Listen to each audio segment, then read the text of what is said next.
ਮੈਂ ਆਪਣੀ ਮਾਂ ਦੇ ਪੈਰਾਂ ਕੋਲ ਜ਼ਮੀਨ ਤੇ ਬੈਠ ਗਈ ਤੇ ਉਹਨਾਂ ਦੇ ਪੈਰ ਪਕੜ ਕੇ ਰੋਂਦੀ ਹੋਈ ਉਹਨਾਂ ਨੂੰ ਹੱਥ ਜੋੜ ਕੇ ਬੇਨਤੀ ਕਰ ਰਹੀ ਸੀ ਕਿ ਮਾਂ, ਤੁਹਾਨੂੰ ਮੇਰੀ ਸਹੁੰ ਹੈ, ਤੁਸੀਂ ਡਾਕਟਰ ਕੋਲ ਜਾਓ। ਤੁਹਾਡੇ ਚਿਹਰੇ ਦਾ ਰੰਗ ਫਿੱਕਾ ਪੈ ਗਿਆ ਹੈ। ਮੈਂ ਜਾਣਦੀ ਹਾਂ ਕਿ ਤੁਸੀਂ ਬਹੁਤ ਮੁਸ਼ਕਲਾਂ ਵਿੱਚੋਂ ਲੰਘ ਰਹੇ ਹੋ। ਤੁਸੀਂ ਡਾਕਟਰ ਕੋਲ ਕਿਉਂ ਨਹੀਂ ਜਾਂਦੇ?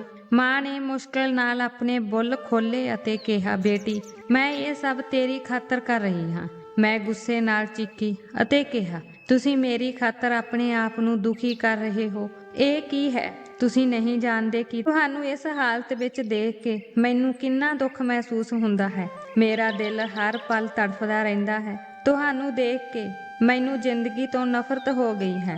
ਉਹ ਔਰਤ ਜਿਸ ਨੇ ਮੈਨੂੰ ਜਨਮ ਦਿੱਤਾ, ਮੇਰਾ ਪਾਲਣ ਪੋਸ਼ਣ ਕੀਤਾ, ਉਹ ਦੁਖੀ ਹੈ ਅਤੇ ਮੈਂ ਉਸ ਲਈ ਕੁਝ ਨਹੀਂ ਕਰ ਸਕਦੀ ਹਾਂ। ਮੇਰੀ ਮਾਂ ਨੇ ਮੇਰੇ ਸਿਰ ਤੇ ਹੱਥ ਰੱਖ ਕੇ ਕਿਹਾ, ਨੀਲਮ, ਤੂੰ ਮੇਰੀ ਚਿੰਤਾ ਨਾ ਕਰ। ਮੇਰੀ ਬੇਟੀ ਕੁਝ ਨਹੀਂ ਹੋਵੇਗਾ। ਰੱਬ ਮਿਹਰ ਕਰੂ, ਮੈਂ ਜਲਦੀ ਠੀਕ ਹੋ ਜਾਵਾਂਗੀ। ਮੈਂ ਤੁਹਾਨੂੰ ਇਕੱਲਾ ਨਹੀਂ ਛੱਡਣਾ ਚਾਹੁੰਦੀ। ਜਦੋਂ ਮੈਂ ਡਾਕਟਰ ਕੋਲ ਜਾਣ ਬਾਰੇ ਸੋਚਦੀ ਹਾਂ, ਮੈਂ ਘਬਰਾ ਜਾਂਦੀ ਹਾਂ। ਮੈਂ ਕਿਹਾ, ਮੰਮੀ, ਤੁਸੀਂ ਤਾਂ ਕਮਾਲ ਹੀ ਕਰਦੇ ਹੋ। ਜੇ ਤੁਸੀਂ ਡਾਕਟਰ ਕੋਲ ਨਹੀਂ ਗਏ ਤਾਂ ਸਦਾ ਲਈ ਮੇਰੇ ਤੋਂ ਦੂਰ ਹੋ ਜਾਓਗੇ। ਮੰਮੀ ਕਹਿੰਦੀ, ਚਿੰਤਾ ਨਾ ਕਰੋ, ਮੈਨੂੰ ਕੁਝ ਨਹੀਂ ਹੋਵੇਗਾ। ਮੈਂ ਕਿਹਾ, ਮੈਂ ਘਰ ਵਿੱਚ ਇਕੱਲੀ ਨਹੀਂ ਹਾਂ। ਮੇਰੇ ਪਿਤਾ ਜੀ, ਮੇਰਾ ਭਰਾ ਤੇ ਮੇਰੀਆਂ ਭੈਣਾਂ ਵੀ ਹਨ। ਫਿਰ ਤੁਸੀਂ ਕਿਉਂ ਸੋਚਦੇ ਹੋ ਕਿ ਮੈਂ ਇਕੱਲੀ ਰਹਿ ਜਾਵਾਂਗੀ? ਮਾਂ ਨੇ ਕੋਈ ਜਵਾਬ ਨਾ ਦਿੱਤਾ। ਮੈਂ ਉਸ ਵੱਲ ਦੇਖਦੀ ਰਹੀ ਕਿ ਮੰਮੀ ਕੁਝ ਕਹੇਗੀ ਜਾਂ ਨਹੀਂ, ਅਤੇ ਫਿਰ ਮੰਮੀ ਕਹਿਣ ਲੱਗੀ, ਮੇਰੀ ਬੇਟੀ, ਫਰਸ਼ ਤੋਂ ਉੱਠ ਕੇ ਆਪਣੇ ਕਮਰੇ ਵਿੱਚ ਜਾਓ ਅਤੇ ਮੈਨੂੰ ਵੀ ਆਰਾਮ ਕਰਨ ਦਿਓ। ਮੈਂ ਆਪਣੀ ਮਾਂ ਨੂੰ ਸਹਾਰਾ ਦੇ ਕੇ ਮੰਜੇ ਤੇ ਲਿਟਾਇਆ ਅਤੇ ਚਾਦਰ ਨਾਲ ਢੱਕ ਦਿੱਤਾ। ਮੈਂ ਕਮਰੇ ਤੋਂ ਬਾਹਰ ਆ ਕੇ ਪਾਪਾ ਕੋਲ ਖੜੀ ਹੋ ਗਈ। ਉਹ ਆਖਰਕਾਰ ਪੜ੍ਹਨ ਵਿੱਚ ਰੁੱਝੇ ਹੋਏ ਸਨ। ਮੈਂ ਕਿਹਾ, ਪਾਪਾ, ਤੁਹਾਡੀ ਪਤਨੀ ਜ਼ਿੰਦਗੀ ਅਤੇ ਮੌਤ ਦੀ ਲੜਾਈ ਲੜ ਰਹੀ ਹੈ ਅਤੇ ਤੁਹਾਨੂੰ ਉਹਨਾਂ ਦੀ ਪਰਵਾਹ ਹੀ ਨਹੀਂ। ਤੁਸੀਂ ਮੰਮੀ ਨੂੰ ਮਜਬੂਰ ਕਿਉਂ ਨਹੀਂ ਕਰਦੇ ਕਿ ਉਹ ਡਾਕਟਰ ਕੋਲ ਜਾਣ? ਮੇਰੀ ਗੱਲ ਸੁਣ ਕੇ ਪਾਪਾ ਉਦਾਸ ਹੋ ਗਏ ਅਤੇ ਕਹਿਣ ਲੱਗੇ, ਮੈਂ ਹਰ ਕੋਸ਼ਿਸ਼ ਕੀਤੀ ਹੈ ਪਰ ਉਹ ਮੇਰੀ ਗੱਲ ਨਹੀਂ ਮੰਨਦੀ। ਤੂੰ ਆਪਣੀ ਮਾਂ ਦੀ ਲਾਡਲੀ ਧੀ ਹੈ, ਜਾ ਕੇ ਉਸ ਨੂੰ ਕਹਿ, ਸ਼ਾਇਦ ਉਹ ਤੁਹਾਡੀ ਗੱਲ ਮੰਨ ਲਵੇ। ਮੈਂ ਕਿਹਾ, ਪਾਪਾ, ਮੈਂ ਕੋਸ਼ਿਸ਼ ਕੀਤੀ ਹੈ। ਤੁਸੀਂ ਭਰਾ ਨੂੰ ਭੇਜੋ ਮਾਂ ਕੋਲ। ਹੋ ਸਕਦਾ ਹੈ ਕਿ ਜੇ ਭਰਾ ਮਾਂ ਨੂੰ ਸਮਝਾਵੇ ਤਾਂ ਉਹ ਮੰਨ ਜਾਣ। ਪਾਪਾ ਨੇ ਸਿਰ ਹਿਲਾ ਕੇ ਕਿਹਾ ਕਿ ਉਹ ਥੋੜਾ ਆਰਾਮ ਕਰ ਲਵੇ। ਉਹ ਹੁਣੇ ਥੱਕ ਹਾਰ ਕੇ ਘਰ ਆਇਆ ਹੈ। ਮੈਂ ਆਪਣੇ ਕਮਰੇ ਵਿੱਚ ਜਾ ਕੇ ਲੇਟ ਗਈ। ਮੈਨੂੰ ਕੁਝ ਵੀ ਚੰਗਾ ਨਹੀਂ ਲੱਗ ਰਿਹਾ ਸੀ। ਇਸ ਸਮੇਂ ਮੈਂ ਬਹੁਤ ਬੇਵੱਸ ਸੀ। ਕਾਸ਼ ਮੇਰੀ ਮਾਂ ਮੇਰੀ ਗੱਲ ਸੁਣਦੀ ਅਤੇ ਮੈਂ ਉਸ ਨੂੰ ਡਾਕਟਰ ਕੋਲ ਲੈ ਜਾਂਦੀ। ਫਿਰ ਮੈਂ ਸਾਰੀ ਰਾਤ ਮਾਂ ਦੀ ਚੰਗੀ ਸਿਹਤ ਲਈ ਰੱਬ ਅੱਗੇ ਅਰਦਾਸਾਂ ਕਰਦੀ ਰਹੀ। ਸਵੇਰ ਹੁੰਦੇ ਹੀ ਮੈਂ ਉੱਠ ਕੇ ਮਾਂ ਦੇ ਕਮਰੇ ਵਿੱਚ ਚਲੀ ਗਈ। ਮੰਮੀ ਦੀ ਆਦਤ ਸੀ ਕਿ ਸਿਹਤ ਕਿੰਨੀ ਵੀ ਖਰਾਬ ਕਿਉਂ ਨਾ ਹੋਵੇ, ਉਹ ਸਵੇਰੇ ਜਲਦੀ ਉੱਠ ਕੇ ਭਗਵਾਨ ਦੀ ਪੂਜਾ ਕਰਦੀ ਸੀ। ਜਦੋਂ ਮੈਂ ਮੰਮੀ ਕੋਲ ਗਈ ਤਾਂ ਹੈਰਾਨੀ ਹੋਈ ਕਿ ਮੰਮੀ ਨਹੀਂ ਉੱਠੀ ਸੀ। ਉਹ ਜਾਗ ਰਹੀ ਸੀ ਪਰ ਅਜੇ ਵੀ ਮੰਜੇ ਤੇ ਪਈ ਸੀ। ਉਸ ਦੀਆਂ ਅੱਖਾਂ ਵਿੱਚੋਂ ਹੰਝੂ ਡਿੱਗ ਰਹੇ ਸਨ। ਮੈਂ ਜਾ ਕੇ ਮੰਮੀ ਦੇ ਕੋਲ ਬੈਠ ਕੇ ਕਿਹਾ, ਮੰਮੀ, ਤੁਸੀਂ ਅੱਜ ਆਰਤੀ ਨਹੀਂ ਕੀਤੀ। ਮਾਂ ਦੇ ਚਿਹਰੇ ਤੇ ਦੁੱਖ ਅਤੇ ਤਕਲੀਫ ਦਿਖਾਈ ਦੇ ਰਹੀ ਸੀ। ਉਹਨਾਂ ਨੇ ਕਿਹਾ ਕਿ ਉਹਨਾਂ ਦੀ ਹਿੰਮਤ ਨਹੀਂ ਹੈ। ਮੈਂ ਚੁੱਪ ਹੋ ਗਈ ਅਤੇ ਕੁਝ ਦੇਰ ਬਾਅਦ ਕਿਹਾ, ਮੰਮੀ, ਤੁਹਾਡੀ ਹਿੰਮਤ ਕਿਵੇਂ ਹੋਵੇਗੀ? ਤੁਹਾਡੇ ਵਿੱਚ ਬਹੁਤ ਕਮਜ਼ੋਰੀ ਹੈ। ਮੰਮੀ ਕਹਿਣ ਲੱਗੀ, ਹੁਣ ਸਾਰੀ ਹਿੰਮਤ ਤੇ ਤਾਕਤ ਮੁੱਕ ਗਈ ਹੈ। ਹੁਣ ਤੁਹਾਨੂੰ ਮਜ਼ਬੂਤ ਹੋਣਾ ਪਵੇਗਾ। ਮੈਂ ਕਿਹਾ, ਮੰਮੀ, ਮੈਨੂੰ ਦੱਸੋ, ਜਦੋਂ ਤੁਸੀਂ ਬਿਮਾਰ ਹੋ ਤਾਂ ਮੈਂ ਮਜ਼ਬੂਤ ਕਿਵੇਂ ਰਹਾਂਗੀ? ਮੰਮੀ ਨੇ ਮੇਰਾ ਹੱਥ ਫੜਿਆ ਤੇ ਹੌਲੀ-ਹੌਲੀ ਕਹਿਣ ਲੱਗੀ ਕਿ ਜਦੋਂ ਬੰਦੇ ਦਾ ਆਖਰੀ ਸਮਾਂ ਆਉਂਦਾ ਹੈ ਤਾਂ ਉਸ ਨੂੰ ਪਤਾ ਲੱਗ ਜਾਂਦਾ ਹੈ ਕਿ ਰੱਬ ਨੇ ਉਸ ਨੂੰ ਆਪਣੇ ਕੋਲ ਬੁਲਾ ਲੈਣਾ ਹੈ। ਹੁਣ ਮੈਨੂੰ ਵੀ ਲੱਗਦਾ ਹੈ ਕਿ ਮੇਰਾ ਰੱਬ ਕੋਲ ਜਾਣ ਦਾ ਸਮਾਂ ਆ ਗਿਆ ਹੈ। ਮੇਰੀ ਤੁਹਾਡੇ ਕੋਲ ਇੱਕ ਹੀ ਬੇਨਤੀ ਹੈ। ਮੈਂ ਕਿਹਾ, ਮੰਮੀ, ਇਹੋ ਜਿਹੀਆਂ ਗੱਲਾਂ ਨਾ ਕਰੋ। ਮੈਂ ਤੇਰੇ ਬਿਨਾਂ ਇਕੱਲੀ ਰਹਿ ਜਾਵਾਂਗੀ। ਤੇਰੇ ਬਿਨਾਂ ਜੀਣ ਦਾ ਸੋਚ ਵੀ ਨਹੀਂ ਸਕਦੀ। ਮੈਂ ਟੁੱਟ ਜਾਵਾਂਗੀ। ਤੁਸੀਂ ਸੋਚ ਵੀ ਨਹੀਂ ਸਕਦੇ ਕਿ ਮੈਂ ਤੁਹਾਨੂੰ ਕਿੰਨਾ ਪਿਆਰ ਕਰਦੀ ਹਾਂ। ਮੰਮੀ ਕਹਿਣ ਲੱਗੀ, ਚੁੱਪ ਕਰ, ਸੁਣ ਜੋ ਮੈਂ ਕਹਿ ਰਹੀ ਹਾਂ। ਮੈਂ ਚੁੱਪ ਹੋ ਗਈ। ਮੰਮੀ ਕਹਿਣ ਲੱਗੀ ਕਿ ਜਿਵੇਂ ਹੀ ਤੈਨੂੰ ਪਤਾ ਲੱਗੇ ਕਿ ਮੇਰੀ ਮੌਤ ਹੋ ਗਈ ਹੈ, ਕਿਸੇ ਨੂੰ ਸੂਚਿਤ ਕਰਨ ਤੋਂ ਪਹਿਲਾਂ ਘਰੋਂ ਭੱਜ ਜਾਣਾ ਹੀ ਤੇਰੇ ਹਿੱਤ ਵਿੱਚ ਹੈ। ਮੈਂ ਮੰਮੀ ਦੀਆਂ ਗੱਲਾਂ ਸੁਣ ਕੇ ਥੱਕ ਗਈ ਸੀ ਤੇ ਮੈਂ ਕਿਹਾ, ਤੁਸੀਂ ਕੀ ਕਹਿ ਰਹੇ ਹੋ? ਮੰਮੀ, ਇਸ ਵਾਰ ਮੰਮੀ ਨੇ ਮੈਨੂੰ ਝਿੜਕਿਆ ਅਤੇ ਕਿਹਾ ਕਿ ਤੈਨੂੰ ਉਹੀ ਕਰਨਾ ਪਵੇਗਾ ਜੋ ਮੈਂ ਕਹਿ ਰਹੀ ਹਾਂ। ਮੈਂ ਕਿਹਾ, ਮੰਮੀ ਤੁਸੀਂ ਜਿਵੇਂ ਕਹੋਗੇ ਉਹੀ ਹੋਵੇਗਾ, ਪਰ ਫਿਲਹਾਲ ਅਜਿਹੀਆਂ ਗੱਲਾਂ ਨਾ ਕਰੋ, ਤੁਸੀਂ ਬਿਲਕੁਲ ਠੀਕ ਹੋ ਜਾਓਗੇ। ਤਾਂ ਮੰਮੀ ਕਹਿਣ ਲੱਗੀ ਕਿ ਮੇਰੇ ਕੋਲ ਇਸ ਵੇਲੇ ਸਮਾਂ ਨਹੀਂ ਹੈ। ਮੈਂ ਅੱਜ ਹੀ ਤੁਹਾਨੂੰ ਸਭ ਕੁਝ ਦੱਸਣਾ ਚਾਹੁੰਦੀ ਸੀ। ਜਿਵੇਂ ਹੀ ਮੇਰੀਆਂ ਅੱਖਾਂ ਬੰਦ ਹੋਣ, ਤੂੰ ਕਾਲੀ ਚਾਦਰ ਲਪੇਟ ਕੇ ਘਰੋਂ ਭੱਜ ਜਾਵੀਂ ਤੇ ਕਦੇ ਮੁੜ ਕੇ ਵੀ ਇਸ ਘਰ ਵਿੱਚ ਨਹੀਂ ਆਉਣਾ। ਇਹ ਨਾ ਸੋਚਣਾ ਕਿ ਮੇਰੀ ਮਾਂ ਦੀ ਅਰਥੀ ਉੱਥੇ ਪਈ ਹੈ। ਮੈਂ ਆਖਰੀ ਵਾਰ ਮਾਂ ਦੀ ਸ਼ਕਲ ਦੇਖ ਲਵਾਂ, ਬਸ ਤੁਸੀਂ ਇੱਥੋਂ ਚਲੇ ਜਾਓ। ਮੈਂ ਕਿਹਾ, ਮੰਮੀ ਇਸ ਪਿੱਛੇ ਕੀ ਕਾਰਨ ਹੈ? ਮੰਮੀ ਨੇ ਕਿਹਾ, ਸਮੇਂ ਨੇ ਮੌਕਾ ਨਹੀਂ ਦਿੱਤਾ, ਨਹੀਂ ਤਾਂ ਮੈਂ ਤੁਹਾਨੂੰ ਸਭ ਕੁਝ ਦੱਸ ਦਿੰਦੀ। ਮੈਂ ਤੁਹਾਨੂੰ ਇਹ ਸੱਚਾਈ ਬਹੁਤ ਪਹਿਲਾਂ ਦੱਸਣਾ ਚਾਹੁੰਦੀ ਸੀ, ਪਰ ਉਹ ਕਹਿੰਦੇ ਨੇ ਨਾ, ਜਦੋਂ ਤੱਕ ਮਨੁੱਖ ਦੇ ਸਰੀਰ ਵਿੱਚ ਥੋੜੇ ਜਿਹੇ ਵੀ ਤਾਕਤ ਅਤੇ ਸਾਹ ਚੱਲਦੇ ਰਹਿੰਦੇ ਹਨ, ਉਹਨੂੰ ਆਪਣੀ ਜ਼ਿੰਦਗੀ ਜਿਉਣ ਦੀ ਆਸ ਬਣੀ ਰਹਿੰਦੀ ਹੈ। ਤੇ ਮੈਂ ਤੇਰਾ ਚਿਹਰਾ ਦੇਖ ਕੇ ਆਪਣੀ ਜ਼ਿੰਦਗੀ ਜੀ ਰਹੀ ਸੀ, ਇਸ ਲਈ ਮੇਰੇ ਵਿੱਚ ਤੁਹਾਨੂੰ ਛੱਡਣ ਦੀ ਬਿਲਕੁਲ ਵੀ ਹਿੰਮਤ ਨਹੀਂ ਹੈ। ਪਰ ਸਮੇਂ ਤੇ ਰੱਬ ਦੇ ਅੱਗੇ ਕਿਸੇ ਦੀ ਨਹੀਂ ਚੱਲਦੀ। ਹੁਣ ਮੇਰੀ ਆਖਰੀ ਘੜੀ ਆ ਗਈ ਹੈ। ਤੁਹਾਨੂੰ ਇਹ ਸਭ ਕੁਝ ਪਹਿਲਾਂ ਦੱਸ ਦਿੰਦੀ, ਪਰ ਇਹ ਸੋਚ ਕੇ ਚੁੱਪ ਰਹੀ ਕਿ ਸ਼ਾਇਦ ਰੱਬ ਮੈਨੂੰ ਠੀਕ ਕਰ ਦੇਵੇਗਾ, ਮੇਰੀ ਸਿਹਤ ਠੀਕ ਕਰ ਦੇਵੇਗਾ ਅਤੇ ਮੈਂ ਤੁਹਾਡੀ ਨਾਲ ਇਸ ਘਰ ਵਿੱਚ ਦੁਬਾਰਾ ਇਕੱਠੇ ਇੱਕ ਖੁਸ਼ਹਾਲ ਜੀਵਨ ਬਤੀਤ ਕਰਾਂਗੀ ਅਤੇ ਇੱਕ ਚੰਗਾ ਲੜਕਾ ਲੱਭਣ ਤੋਂ ਬਾਅਦ ਮੈਂ ਤੁਹਾਡੇ ਉਸ ਨਾਲ ਵਿਆਹ ਕਰ ਦਿਆਂਗੀ। ਭਾਵੇਂ ਮੈਂ ਮਰ ਵੀ ਜਾਵਾਂ, ਪਰ ਮੈਨੂੰ ਕੋਈ ਟੈਨਸ਼ਨ ਨਹੀਂ ਹੁੰਦੀ। ਪਰ ਸ਼ਾਇਦ ਰੱਬ ਨੂੰ ਇਹ ਸਭ ਮਨਜ਼ੂਰ ਨਹੀਂ ਸੀ ਅਤੇ ਹੁਣ ਮੇਰੇ ਕੋਲ ਇੰਨਾ ਸਮਾਂ ਨਹੀਂ ਹੈ ਕਿ ਤੁਹਾਨੂੰ ਪੂਰੀ ਸੱਚਾਈ ਦੱਸ ਸਕਾਂ। ਮੈਂ ਅਲਮਾਰੀ ਵਿੱਚ ਕੁਝ ਗਹਿਣੇ ਅਤੇ ਕੁਝ ਪੈਸੇ ਰੱਖੇ ਹਨ। ਜਾਣ ਤੋਂ ਪਹਿਲਾਂ ਉਹ ਲੈ ਜਾਣਾ, ਉਹ ਤੁਹਾਡੇ ਕੰਮ ਆਉਣਗੇ। ਮੇਰੀ ਮਾਂ ਮੈਨੂੰ ਟੁੱਟੇ ਫਟੇ ਲਹਿਜੇ ਵਿੱਚ ਕਹਿ ਰਹੀ ਸੀ। ਕੁਝ ਗੱਲਾਂ ਮੈਨੂੰ ਸਮਝ ਆਈਆਂ ਅਤੇ ਕੁਝ ਨਹੀਂ, ਅਤੇ ਇਹ ਕਹਿ ਕੇ ਮੇਰੀ ਮਾਂ ਨੇ ਅੱਖਾਂ ਬੰਦ ਕਰ ਲਈਆਂ। ਇਹ ਪਲ ਅਜਿਹਾ ਸੀ ਕਿ ਮੈਂ ਸਿਰ ਤੋਂ ਪੈਰਾਂ ਤੱਕ ਕੰਬ ਰਹੀ ਸੀ। ਮੈਂ ਫੁੱਟ-ਫੁੱਟ ਕੇ ਰੋਣ ਲੱਗ ਪਈ।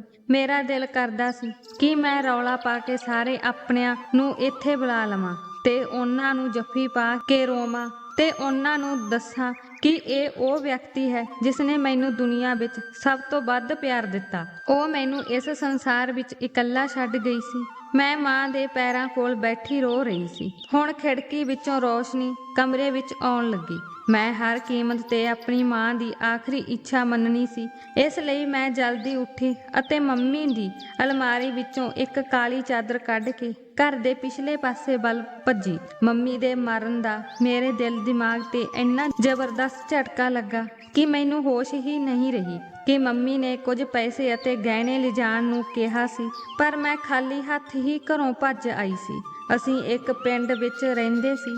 ਅਸੀਂ ਬਹੁਤ ਮਸ਼ਹੂਰ ਸੀ।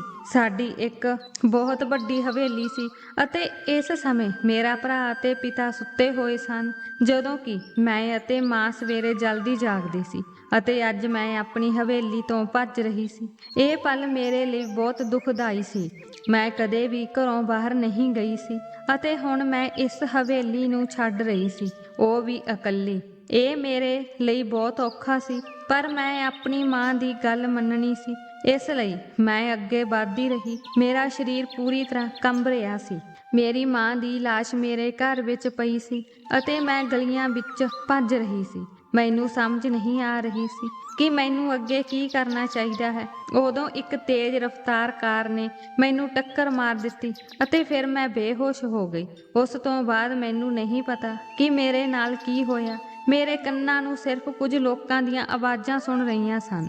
ਉਹ ਕਹਿ ਰਹੇ ਸਨ ਕਿ ਕੁੜੀ ਦਾ ਐਕਸੀਡੈਂਟ ਹੋ ਗਿਆ ਹੈ, ਹਸਪਤਾਲ ਲੈ ਚਲੋ, ਜਲਦੀ ਕਰੋ, ਕਾਰ ਰੋਕੋ। ਇਹ ਆਵਾਜ਼ ਲਗਾਤਾਰ ਮੇਰੇ ਕੰਨਾਂ ਵਿੱਚ ਆ ਰਹੀ ਸੀ, ਪਰ ਫਿਰ ਹੌਲੀ-ਹੌਲੀ ਇਹ ਆਵਾਜ਼ ਵੀ ਆਉਣੀ ਬੰਦ ਹੋ ਗਈ। ਪਤਾ ਨਹੀਂ ਕਿੰਨੇ ਦਿਨ ਹੋ ਗਏ ਸਨ ਤੇ ਅੱਜ ਫਿਰ ਕੰਨਾਂ ਵਿੱਚ ਕੁਝ ਆਵਾਜ਼ਾਂ ਆਉਣ ਲੱਗ ਪਈਆਂ। ਮੈਂ ਆਵਾਜ਼ਾਂ ਸੁਣ ਰਹੀ ਸੀ। ਜਦੋਂ ਮੈਂ ਆਪਣੀਆਂ ਅੱਖਾਂ ਖੋਲ੍ਹੀਆਂ ਤਾਂ ਮੈਨੂੰ ਅਹਿਸਾਸ ਹੋਇਆ ਕਿ ਮੈਂ ਹਸਪਤਾਲ ਤੇ ਬੈੱਡ ਤੇ ਲੇਟੀ ਹੋਈ ਸੀ। ਮੈਂ ਉੱਠਣ ਦੀ ਕੋਸ਼ਿਸ਼ ਕੀਤੀ, ਪਰ ਪੱਟੀਆਂ ਨਾਲ ਜਕੜੀ ਹੋਈ ਸੀ ਤੇ ਸੂਈਆਂ ਮੇਰੇ ਹੱਥਾਂ ਤੇ ਲੱਗੀਆਂ ਹੋਈਆਂ ਸਨ। ਕੁਝ ਦੇਰ ਬਾਅਦ ਇੱਕ ਨਰਸ ਕਮਰੇ ਵਿੱਚ ਆਈ। ਜਦੋਂ ਉਸਨੇ ਮੈਨੂੰ ਜਾਗਦਿਆਂ ਦੇਖਿਆ ਤਾਂ ਉਹ ਬਹੁਤ ਖੁਸ਼ ਹੋ ਗਈ। ਉਸਨੇ ਕਿਹਾ, ਰੱਬ ਦਾ ਸ਼ੁਕਰ ਹੈ ਕਿ ਤੁਹਾਨੂੰ ਹੋਸ਼ ਆ ਗਈ ਹੈ। ਮੈਂ ਹੁਣੇ ਡਾਕਟਰ ਨੂੰ ਬੁਲਾਉਂਦੀ ਹਾਂ। ਉਹ ਨਰਸ ਡਾਕਟਰ ਨੂੰ ਬੁਲਾ ਕੇ ਲੈ ਆਈ ਸੀ। ਡਾਕਟਰ ਨੇ ਮੇਰਾ ਬਲੱਡ ਪ੍ਰੈਸ਼ਰ ਚੈੱਕ ਕੀਤਾ ਅਤੇ ਮੈਨੂੰ ਕੁਝ ਸਵਾਲ ਪੁੱਛਣੇ ਸ਼ੁਰੂ ਕਰ ਦਿੱਤੇ। ਉਸਨੇ ਪੁੱਛਿਆ, ਤੇਰਾ ਨਾਮ ਕੀ ਹੈ? ਜਦੋਂ ਮੈਂ ਆਪਣਾ ਨਾਂ ਨੀਲਮ ਦੱਸਿਆ ਤਾਂ ਡਾਕਟਰ ਨੇ ਪੁੱਛਿਆ, ਨੀਲਮ ਤੂੰ ਕਿੱਥੋਂ ਦੀ ਹੈ? ਮੈਂ ਉਸ ਨੂੰ ਦੱਸਿਆ ਕਿ ਮੈਂ ਜਿਸ ਪਿੰਡ ਦੀ ਰਹਿਣ ਵਾਲੀ ਹਾਂ ਉਹ ਪਿੰਡ ਇੱਥੋਂ ਬਹੁਤ ਦੂਰ ਹੈ। ਤਾਂ ਡਾਕਟਰ ਨੇ ਕਿਹਾ ਕਿ ਤੁਹਾਡਾ ਕੁਝ ਦਿਨ ਪਹਿਲਾਂ ਐਕਸੀਡੈਂਟ ਹੋਇਆ ਸੀ ਅਤੇ ਤੁਸੀਂ ਕੋਮਾ ਵਿੱਚ ਚਲੇ ਗਏ ਸੀ। ਲੋਕ ਤੁਹਾਨੂੰ ਚੁੱਕ ਕੇ ਹਸਪਤਾਲ ਲੈ ਆਏ। ਕੀ ਤੁਹਾਨੂੰ ਕੁਝ ਯਾਦ ਹੈ? ਮੈਂ ਡਾਕਟਰ ਦੀਆਂ ਗੱਲਾਂ ਸੁਣ ਕੇ ਫੁੱਟ-ਫੁੱਟ ਕੇ ਰੋਣ ਲੱਗ ਪਈ। ਡਾਕਟਰ ਨੇ ਮੇਰੇ ਸਿਰ ਤੇ ਹੱਥ ਰੱਖਿਆ ਅਤੇ ਕਿਹਾ ਕਿ ਤੁਹਾਨੂੰ ਰੋਣਾ ਨਹੀਂ ਚਾਹੀਦਾ, ਤੁਹਾਡੀ ਸਿਹਤ ਠੀਕ ਨਹੀਂ ਹੈ ਅਤੇ ਰੋਣਾ ਤੁਹਾਡੇ ਲਈ ਖਤਰਨਾਕ ਸਾਬਤ ਹੋਵੇਗਾ। ਦੱਸੋ ਕੀ ਹੋਇਆ? ਮੈਂ ਕਿਹਾ, ਮੇਰੀ ਮਾਂ ਦੀ ਮ੍ਰਿਤਕ ਦੇਹ ਘਰ ਵਿੱਚ ਪਈ ਸੀ। ਉਸਨੇ ਮਰਨ ਤੋਂ ਪਹਿਲਾਂ ਮੇਰੇ ਨਾਲ ਵਾਅਦਾ ਕੀਤਾ ਸੀ ਕਿ ਜਿਵੇਂ ਹੀ ਮੈਂ ਮਰਾਂਗੀ ਤੁਸੀਂ ਇਸ ਘਰ ਨੂੰ ਛੱਡ ਦਿਓਗੇ। ਮੈਂ ਘਰੋਂ ਬਾਹਰ ਨਿਕਲੀ ਹੀ ਸੀ ਤੇ ਆਪਣੀ ਮਾਂ ਦੇ ਦੁੱਖ ਵਿੱਚ ਸੀ ਤਾਂ ਇੱਕ ਕਾਰ ਨੇ ਆ ਕੇ ਮੈਨੂੰ ਟੱਕਰ ਮਾਰ ਦਿੱਤੀ ਅਤੇ ਉਸ ਤੋਂ ਬਾਅਦ ਮੇਰੀਆਂ ਅੱਖਾਂ ਸਾਹਮਣੇ ਹਨੇਰਾ ਛਾ ਗਿਆ ਅਤੇ ਫਿਰ ਮੈਨੂੰ ਕੁਝ ਵੀ ਯਾਦ ਨਹੀਂ ਰਿਹਾ। ਡਾਕਟਰ ਨੇ ਕਿਹਾ ਕਿ ਤੁਸੀਂ ਆਪਣੇ ਪਰਿਵਾਰ ਨਾਲ ਸੰਪਰਕ ਕਰਨਾ ਚਾਹੁੰਦੇ ਹੋ, ਕੀ ਤੁਹਾਨੂੰ ਕੋਈ ਨੰਬਰ ਯਾਦ ਹੈ? ਮੈਂ ਸਿਰ ਹਿਲਾ ਕੇ ਕਿਹਾ, ਨਹੀਂ, ਮੇਰੀ ਮਾਂ ਨੇ ਮੈਨੂੰ ਮਨਾ ਕੀਤਾ ਸੀ। ਉਸਨੇ ਮੈਨੂੰ ਆਪਣੇ ਪਰਿਵਾਰ ਨਾਲ ਕੋਈ ਸੰਪਰਕ ਨਾ ਕਰਨ ਲਈ ਕਿਹਾ ਸੀ। ਤਾਂ ਡਾਕਟਰ ਨੇ ਸਿਰ ਹਿਲਾ ਕੇ ਕਿਹਾ, ਸ਼ੁਕਰ ਹੈ ਤੇਰੀ ਯਾਦਾਸ਼ਤ ਨਹੀਂ ਗਈ, ਇਸ ਲਈ ਕੁਝ ਦਿਨਾਂ ਵਿੱਚ ਤੂੰ ਬਿਲਕੁਲ ਠੀਕ ਹੋ ਜਾਵੇਗੀ। ਫਿਰ ਅਸੀਂ ਤੁਹਾਨੂੰ ਹਸਪਤਾਲ ਤੋਂ ਛੁੱਟੀ ਦੇ ਦਿਆਂਗੇ। ਮੈਂ ਆਪਣਾ ਸਿਰ ਹਿਲਾਇਆ ਅਤੇ ਡਾਕਟਰ ਕਮਰੇ ਤੋਂ ਚਲਾ ਗਿਆ। ਹੁਣ ਮੈਨੂੰ ਚਿੰਤਾ ਸੀ ਕਿ ਅੱਗੇ ਮੇਰਾ ਕੀ ਬਣੇਗਾ, ਮੈਂ ਕਿੱਥੇ ਜਾਵਾਂਗੀ। ਪਰ ਫਿਰ ਜਲਦੀ ਹੀ ਮੇਰੀਆਂ ਅੱਖਾਂ ਬੰਦ ਹੋਣ ਲੱਗੀਆਂ। ਮੇਰੀਆਂ ਅੱਖਾਂ ਅੱਗੇ ਹਨੇਰਾ ਆਉਣ ਲੱਗਾ। ਸ਼ਾਇਦ ਦਵਾਈਆਂ ਦੇ ਅਸਰ ਕਾਰਨ ਮੈਨੂੰ ਨੀਂਦ ਆ ਰਹੀ ਸੀ। ਮੈਨੂੰ ਫਿਰ ਸ਼ਾਂਤੀ ਦੀ ਨੀਂਦ ਆ ਗਈ। ਜਦੋਂ ਮੈਂ ਕੁਝ ਘੰਟਿਆਂ ਬਾਅਦ ਜਾਗੀ ਤਾਂ ਇਹੀ ਚਿੰਤਾ ਮੇਰੇ ਦਿਲ ਨੂੰ ਪਰੇਸ਼ਾਨ ਕਰ ਰਹੀ ਸੀ ਕਿ ਜਦੋਂ ਕੁਝ ਦਿਨਾਂ ਬਾਅਦ ਮੈਨੂੰ ਛੁੱਟੀ ਮਿਲੇਗੀ ਤਾਂ ਮੈਂ ਕਿੱਥੇ ਜਾਵਾਂਗੀ। ਮੈਂ ਪੂਰਾ ਹਫ਼ਤਾ ਇਸੇ ਚਿੰਤਾ ਵਿੱਚ ਗੁਜ਼ਾਰਿਆ ਸੀ ਅਤੇ ਫਿਰ ਉਹ ਦਿਨ ਆਇਆ ਜਦੋਂ ਡਾਕਟਰ ਨੇ ਆ ਕੇ ਮੈਨੂੰ ਚੈੱਕ ਕੀਤਾ ਅਤੇ ਉਸਨੇ ਕਿਹਾ, ਨੀਲਮ ਹੁਣ ਤੁਸੀਂ ਬਿਲਕੁਲ ਠੀਕ ਹੋ। ਉਸਨੇ ਮੇਰੀਆਂ ਪੱਟੀਆਂ ਵੀ ਉਤਾਰ ਦਿੱਤੀਆਂ ਸਨ ਅਤੇ ਡਾਕਟਰ ਨੇ ਕਿਹਾ ਕਿ ਅਸੀਂ ਤੁਹਾਨੂੰ 24 ਘੰਟੇ ਹੋਰ ਇੱਥੇ ਰੱਖਾਂਗੇ ਅਤੇ ਅਸੀਂ ਦੇਖਾਂਗੇ ਕਿ ਤੁਹਾਡੀ ਸਿਹਤ ਕਿਵੇਂ ਹੈ। ਜੇਕਰ ਤੁਸੀਂ ਬਿਲਕੁਲ ਠੀਕ ਹੋ ਤਾਂ ਹੀ ਅਸੀਂ ਤੁਹਾਨੂੰ ਡਿਸਚਾਰਜ ਕਰਾਂਗੇ। ਮੈਂ ਸਿਰ ਹਿਲਾਇਆ। ਹੁਣ ਮੇਰੀ ਚਿੰਤਾ ਬਹੁਤ ਵੱਧ ਗਈ ਸੀ। ਮੈਂ ਪ੍ਰਮਾਤਮਾ ਅੱਗੇ ਅਰਦਾਸ ਕੀਤੀ ਕਿ ਹੇ ਪ੍ਰਮਾਤਮਾ, ਤੂੰ ਮੈਨੂੰ ਪਹਿਲਾਂ ਬਚਾ ਲਿਆ ਹੈ ਅਤੇ ਹੁਣ ਮੇਰੀ ਮਦਦ ਕਰ। ਮੈਂ ਆਪਣੀ ਮਾਂ ਦੀ ਮਰਜ਼ੀ ਮੰਨ ਲਈ ਸੀ ਪਰ ਮੇਰੇ ਕੋਲ ਰਹਿਣ ਲਈ ਕੋਈ ਥਾਂ ਨਹੀਂ ਹੈ। ਹੁਣ ਤੁਸੀਂ ਮੇਰੀ ਮਦਦ ਕਰੋ। ਮੈਂ ਹਰ ਵਾਰ ਉੱਠਣ ਵੇਲੇ ਰੱਬ ਅੱਗੇ ਅਰਦਾਸ ਕਰਦੀ ਸੀ ਅਤੇ ਇਸੇ ਤਰ੍ਹਾਂ 24 ਘੰਟੇ ਲੰਘ ਗਏ। ਡਾਕਟਰ ਨੇ ਕਿਹਾ ਕਿ ਹੁਣ ਤੁਸੀਂ ਬਿਲਕੁਲ ਠੀਕ ਹੋ, ਤੁਸੀਂ ਇੱਥੋਂ ਜਾ ਸਕਦੇ ਹੋ। ਮੈਂ ਰੋਣ ਲੱਗ ਪਈ ਪਰ ਮੈਂ ਆਪਣੇ ਹੰਝੂ ਡਾਕਟਰ ਤੋਂ ਛੁਪਾ ਲਏ। ਡਾਕਟਰ ਨੇ ਮੈਨੂੰ ਕੁਝ ਦਵਾਈਆਂ ਦਿੱਤੀਆਂ ਅਤੇ ਕਿਹਾ ਕਿ ਤੁਸੀਂ ਹੁਣ ਜਾ ਸਕਦੇ ਹੋ। ਮੈਂ ਆਪਣਾ ਸਿਰ ਕਾਲੀ ਚਾਦਰ ਨਾਲ ਢੱਕ ਲਿਆ ਅਤੇ ਜਿਵੇਂ ਹੀ ਮੈਂ ਹਸਪਤਾਲ ਤੋਂ ਬਾਹਰ ਜਾਣ ਲੱਗੀ ਤਾਂ ਦੇਖਿਆ ਕਿ ਇੱਕ ਗੈਂਗ ਹਸਪਤਾਲ ਵਿੱਚ ਦਾਖਲ ਹੋ ਗਿਆ ਸੀ। ਉਹਨਾਂ ਸਾਰਿਆਂ ਦੇ ਹੱਥਾਂ ਵਿੱਚ ਫੋਟੋ ਸੀ ਅਤੇ ਉਹ ਹਰ ਮਰੀਜ਼ ਤੇ ਨਰਸ ਨੂੰ ਪੁੱਛ ਰਹੇ ਸਨ ਕਿ ਉਹਨਾਂ ਨੇ ਇਸ ਲੜਕੀ ਨੂੰ ਕਿਤੇ ਦੇਖਿਆ ਹੈ। ਜਦੋਂ ਮੈਂ ਅੱਗੇ ਵੱਧ ਕੇ ਤਸਵੀਰ ਨੂੰ ਦੇਖਣ ਲੱਗੀ ਤਾਂ ਇਹ ਦੇਖ ਕੇ ਹੈਰਾਨ ਰਹਿ ਗਈ ਕਿ ਇਹ ਮੇਰੀ ਤਸਵੀਰ ਸੀ। ਮੈਂ ਡਰ ਨਾਲ ਕੰਬਣ ਲੱਗੀ। ਮੈਂ ਸ਼ੁਰੂ ਤੋਂ ਹੀ ਬਹੁਤ ਡਰਪੋਕ ਸੀ ਅਤੇ ਹੁਣ ਮੈਂ ਇੰਨੀ ਵੱਡੀ ਮੁਸੀਬਤ ਵਿੱਚ ਸੀ ਕਿ ਮੈਨੂੰ ਕੁਝ ਵੀ ਸਮਝ ਨਹੀਂ ਆ ਰਿਹਾ ਸੀ ਕਿ ਮੈਨੂੰ ਅੱਗੇ ਕੀ ਕਰਨਾ ਚਾਹੀਦਾ ਹੈ। ਮੈਂ ਆਲੇ ਦੁਆਲੇ ਦੇਖਿਆ, ਕੋਈ ਮੇਰੇ ਵੱਲ ਨਹੀਂ ਦੇਖ ਰਿਹਾ ਸੀ। ਮੈਂ ਆਪਣਾ ਮੂੰਹ ਲੁਕੋ ਕੇ ਉੱਥੋਂ ਭੱਜਣ ਦੀ ਕੋਸ਼ਿਸ਼ ਕੀਤੀ ਪਰ ਮੇਰੀ ਜਾਨ ਉਦੋਂ ਨਿਕਲ ਗਈ ਜਦੋਂ ਕਿਸੇ ਨੇ ਆ ਕੇ ਮੇਰਾ ਹੱਥ ਫੜ ਕੇ ਮੈਨੂੰ ਆਪਣੇ ਵੱਲ ਖਿੱਚ ਲਿਆ। ਜਦੋਂ ਮੈਂ ਸਾਹਮਣੇ ਦੇਖਿਆ ਤਾਂ ਇਹ ਕੋਈ ਹੋਰ ਨਹੀਂ ਸਗੋਂ ਉਹੀ ਡਾਕਟਰ ਸੀ ਜਿਸ ਨੇ ਮੇਰਾ ਇਲਾਜ ਕੀਤਾ ਸੀ। ਉਹ ਮੇਰਾ ਹੱਥ ਫੜ ਕੇ ਮੈਨੂੰ ਕਮਰੇ ਵਿੱਚ ਲੈ ਗਈ ਅਤੇ ਮੈਨੂੰ ਕਹਿਣ ਲੱਗੀ ਕਿ ਤੁਸੀਂ ਇੰਨੇ ਦਿਨਾਂ ਤੋਂ ਜੋ ਇਲਾਜ ਕਰਵਾ ਰਹੇ ਹੋ ਉਸ ਦੀ ਫੀਸ ਕੌਣ ਅਦਾ ਕਰੇਗਾ ਅਤੇ ਜੋ ਦਵਾਈਆਂ ਤੁਹਾਨੂੰ ਦਿੱਤੀਆਂ ਗਈਆਂ ਹਨ ਉਹਨਾਂ ਦਾ ਭੁਗਤਾਨ ਕੌਣ ਕਰੇਗਾ। ਉੱਥੇ ਡਾਕਟਰ ਦੀ ਗੱਲ ਸੁਣ ਕੇ ਮੈਂ ਡਰ ਗਈ। ਮੈਂ ਕਿਹਾ, ਮੇਰੇ ਕੋਲ ਪੈਸੇ ਨਹੀਂ ਹਨ। ਮੈਂ ਤੁਹਾਨੂੰ ਆਪਣੀ ਮਜਬੂਰੀ ਬਾਰੇ ਦੱਸ ਚੁੱਕੀ ਹਾਂ। ਮਰਨ ਤੋਂ ਪਹਿਲਾਂ ਮੇਰੀ ਮਾਂ ਨੇ ਮੈਨੂੰ ਮਰਦੇ ਹੀ ਇਸ ਘਰੋਂ ਭੱਜ ਜਾਣ ਲਈ ਕਿਹਾ ਸੀ ਅਤੇ ਮੈਂ ਘਰੋਂ ਕੋਈ ਸਮਾਨ ਵੀ ਨਹੀਂ ਲਿਆਈ ਸੀ। ਮੇਰੇ ਕੋਲ ਤੁਹਾਨੂੰ ਦੇਣ ਲਈ ਕੁਝ ਨਹੀਂ ਹੈ। ਇਸ ਵਾਰ ਡਾਕਟਰ ਨੇ ਥੋੜੇ ਸਖਤ ਲਫ਼ਜ਼ਾਂ ਵਿੱਚ ਕਿਹਾ, ਮੈਂ ਤੁਹਾਨੂੰ ਫੀਸ ਭਰੇ ਬਿਨਾਂ ਨਹੀਂ ਜਾਣ ਦਿਆਂਗੀ। ਇਸ ਨਾਲ ਮੈਨੂੰ ਬਹੁਤ ਵੱਡਾ ਨੁਕਸਾਨ ਹੋਵੇਗਾ ਡਾਕਟਰ ਦੀ ਗੱਲ ਸੁਣ ਕੇ ਮੈਂ ਰੋਣ ਲੱਗ ਪਈ ਅਤੇ ਕਿਹਾ ਕਿ ਜੇਕਰ ਤੁਸੀਂ ਮੇਰਾ ਇਲਾਜ ਨਾ ਕੀਤਾ ਹੁੰਦਾ ਤੇ ਤੁਸੀਂ ਮੈਨੂੰ ਮਰਨ ਦਿੰਦੇ ਤਾਂ ਇਸ ਤਰ੍ਹਾਂ ਦੀ ਜ਼ਿੰਦਗੀ ਨਾਲੋਂ ਮੇਰੇ ਲਈ ਮਰਨਾ ਆਸਾਨ ਹੁੰਦਾ।